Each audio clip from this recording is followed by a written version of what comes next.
Hello, so I'm Pete Storey. I'm head chef here at the George Inn in Barton-Upon-Humber.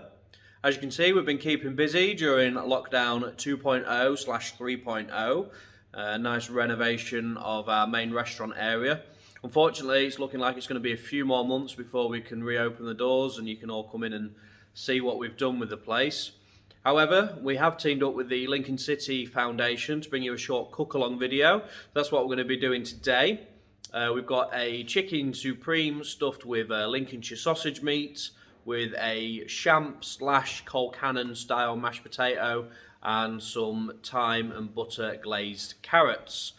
So, hopefully you've got all your ingredients together. We can jump into the kitchen and get starting on prepping the chicken. We're just going to prepare the chicken supremes. Essentially, it's just the chicken breast, and it's got this little wing bone attached, and obviously the skin's on there as well. That's just going to give us a little bit more flavour. As you can see, it does need a little bit of trimming, so just flip it onto the front and just get rid of any excess skin that you can see from the bottom side of it there. Flip it over. And you're just looking for these kind of white edges down the side there, just to give that a nice little trim up. This will just help with the presentation of it as much as anything as well. Just get rid of any of that excess skin and excess fat. We also just want to do what we call a French trim on the bone as well. So you just cut down and then come across the bone, and then just pinch it underneath with your finger, pop your knife through there, and then again make an incision down at the bottom, nice and clean. And then what you can do is kind of hold the bone with your knife and just pull this back, just so you're coming all the way back to the knuckle. And then you just want a slightly bigger knife or a boning knife. You can just cut through it in one nice clean swoop like that. Don't discard these bits here, because we're going to want those for the stock later. So you can see there, it's nice and trimmed, looking a little bit better. So we're just going to do the same with this here as well. Just give that a quick trim. So down on there, pinch underneath, knife through, cut, pull that back.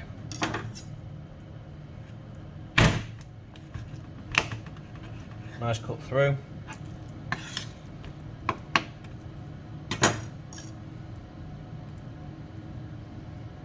Just going to trim that a little bit off there. Like I say, you're just looking to help with the presentation.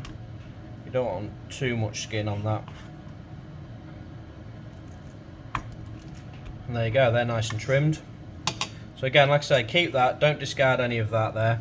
We want that for the sauce later. And then comes the stuffing part. So different chefs have different ways of doing this. My technique, this is especially good as well if you're doing a Kiev.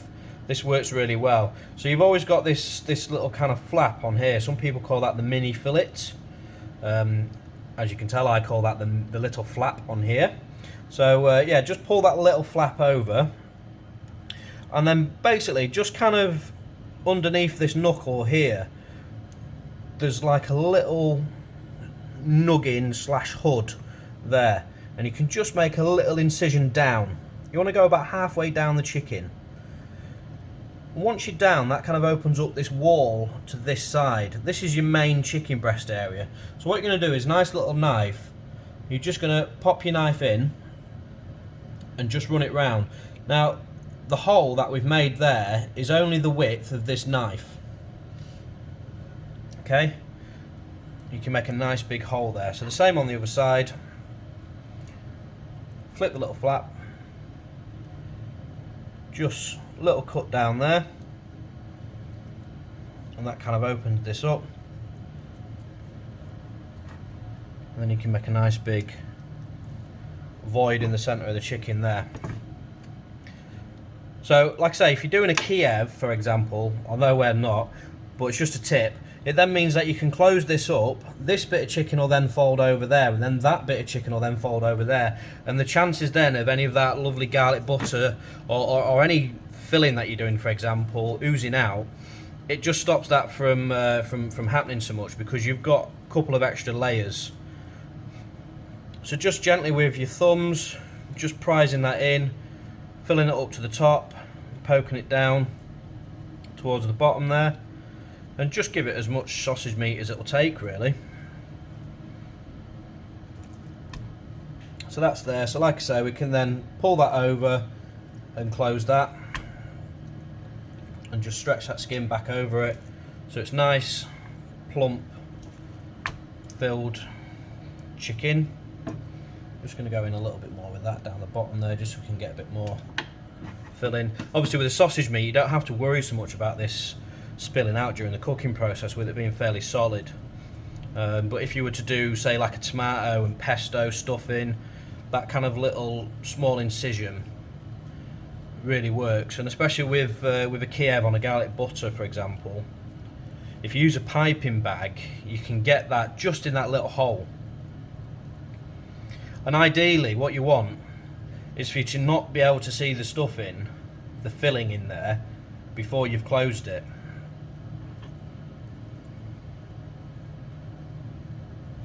Because when this chicken cooks, it's all going to kind of seal together and it's going to lock everything inside. So there we go. So that's your chicken, nicely prepared.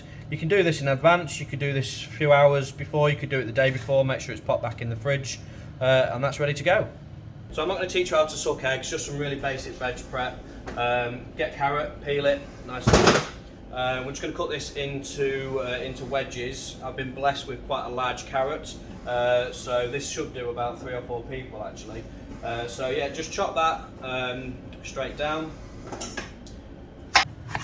And just cut those into big wedges, just down the middle, half them again, just so you've got these nice thick wedges that you've got there.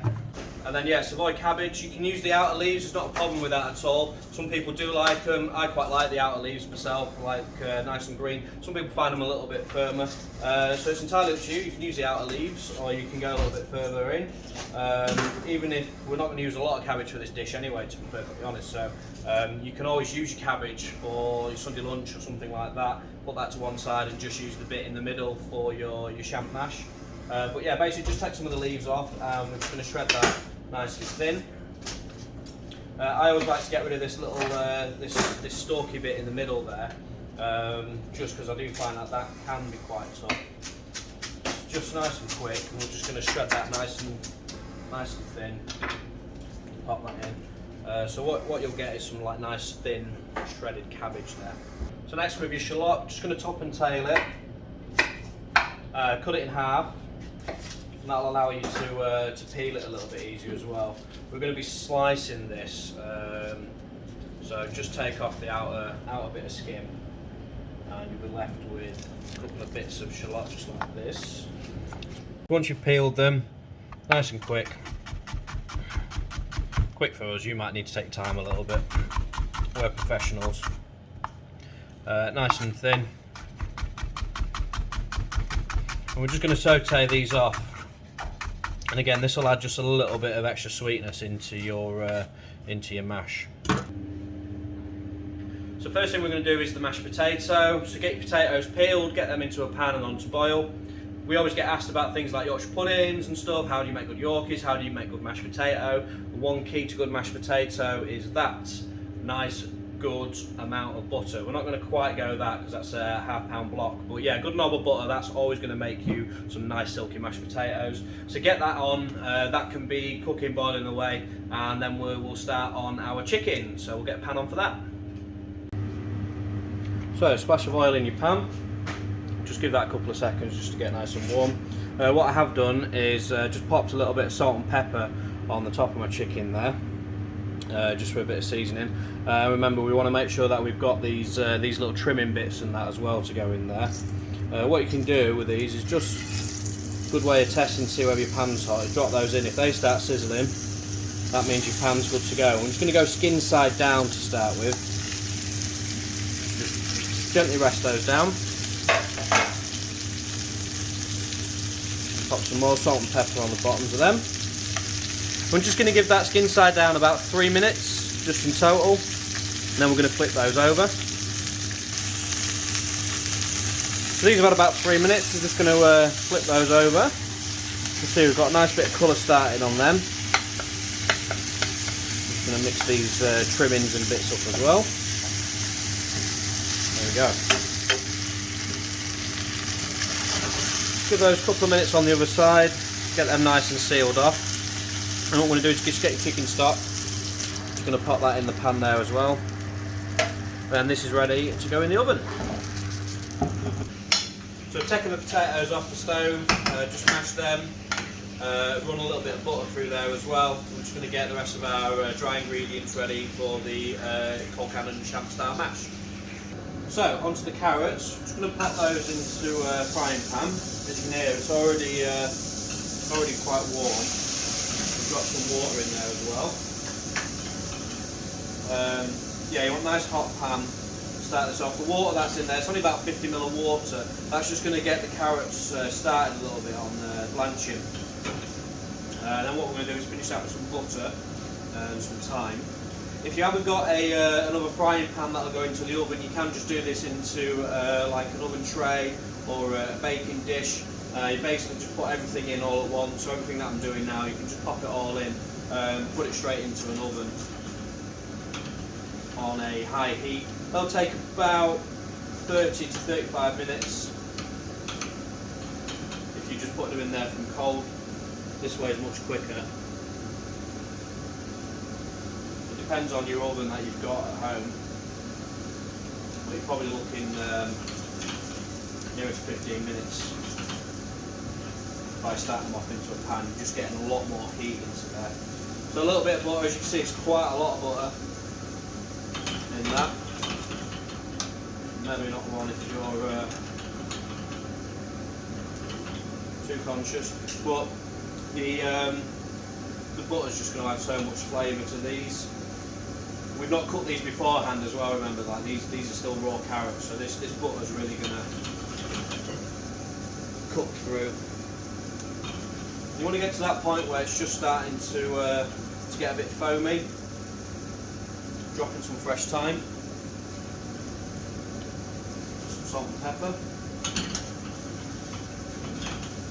Just start moving that around a bit. The thyme that we've got in here, the fresh thyme, we've just chopped those sprigs of thyme off the top, and then the actual stalks I have used on top of the chicken. So I've just put those on top of the chicken along with a couple of bits of thyme on there as well.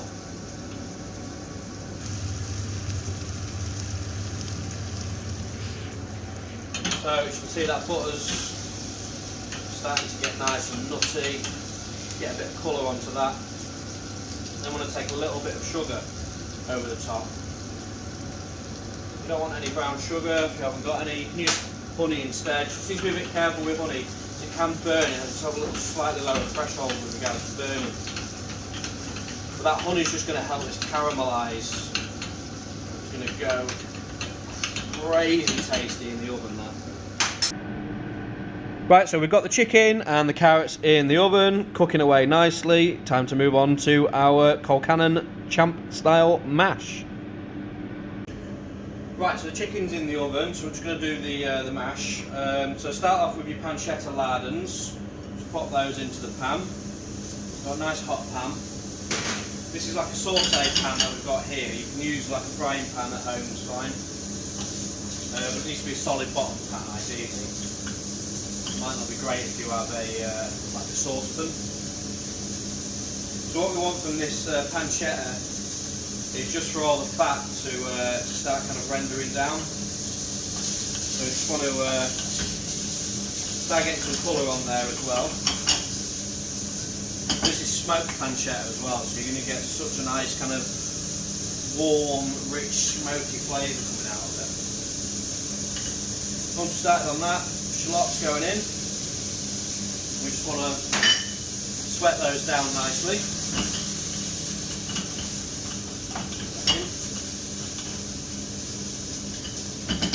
You'll notice as well that I've not put any fat, any oil, any butter or anything like that into there. That's why the pancetta's in there. That's giving us that fat that we need to be able to saute everything in the pan.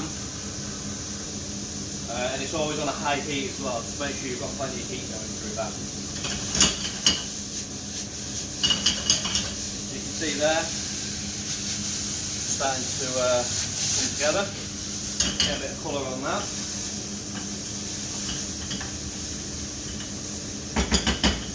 And then what we're going to do with the cabbage that we've shredded, we're just going to sit that on top.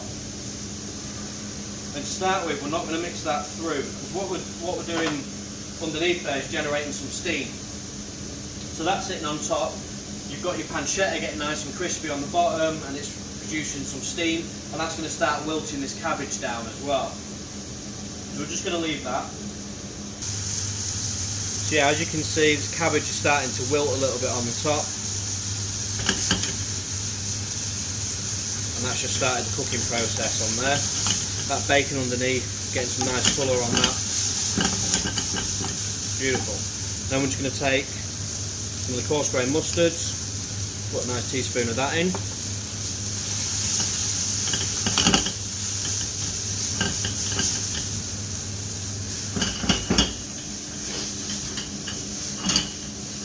Very nice. So yeah, that cabbage is wilting nicely. So the mashed potato is still warm from when we've just mashed it. Pop that in there.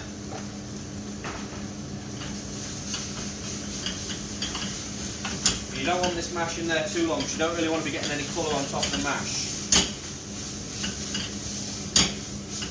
And that'll just warm your mash through nicely.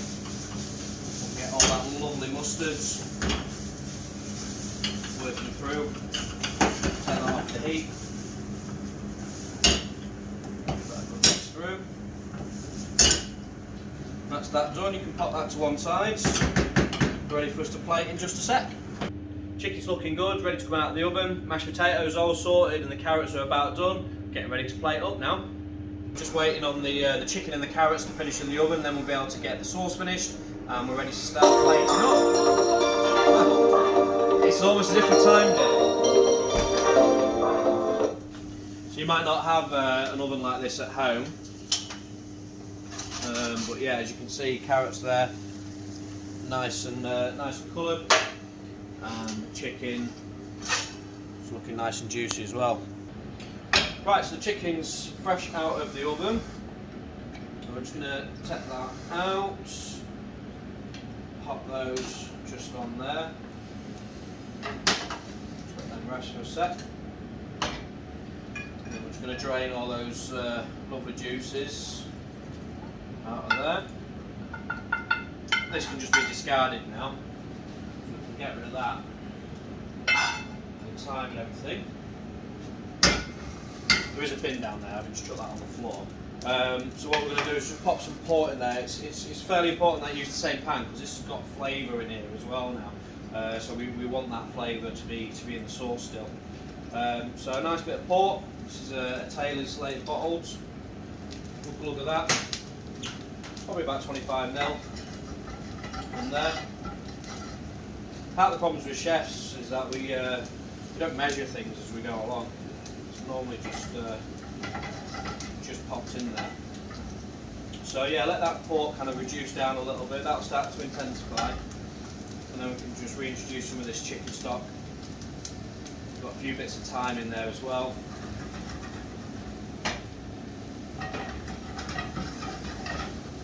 We're just going to let that reduce down. Beautiful. So we'll let that reduce down. We'll start plating up. Plate.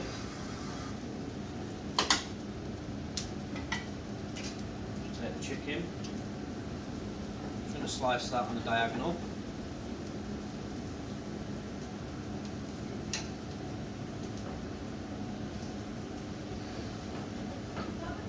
Just come and have a look at that. Just zoom into that there. Very nice. You can see it's nice and moist, but it's cooked through delicious. Keep an eye on that sauce as well. So we've got our champ mash from earlier. Just going to pop that into a ring, just because it looks fancy. Don't need to worry if you haven't got a ring at home.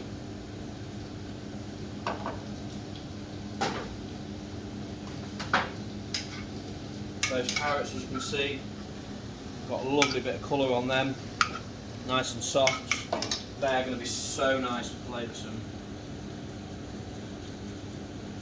Just pop your chicken on there.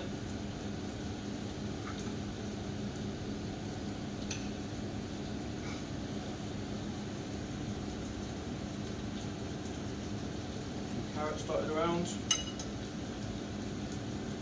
A bit of that butter for the carrots.